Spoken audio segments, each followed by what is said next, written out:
এদিকে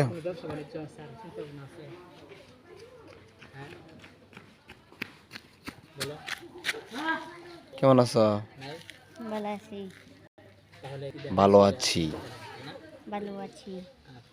দুপুরে খাইছো কি দিয়া? কি মাছ? হুজুর তেলাপিয়া। দেশি নাকি বিদেশিটা? দেশি। তোমার বাড়ির সবাই ভালো আছে? এখন আমি তোমাকে কয়েকটা প্রশ্ন করতে চাই, করা যাবে কি? উত্তর দিতে পারবা? করবো তাহলে? সত্যি?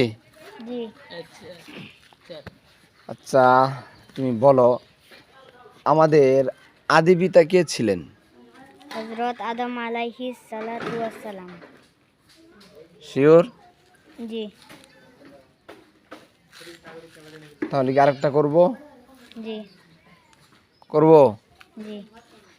আচ্ছা বলো আমাদের জাতির পিতা কে ছিলেন? আমাদের জাতির পিতা হযরত ইব্রাহিম আলাইহি ওয়াস সালাতু ওয়াস সালাম। তাহলে সর্বশেষ আরেকটা প্রশ্ন করব, উত্তর দিতে পারবা? জি। আচ্ছা বলো তো আমাদের আখিরি নবী কে ছিলেন? হযরত মুহাম্মদ সাল্লাল্লাহু আলাইহি সাল্লাম। হইছে? জি। আচ্ছা ঠিক আছে।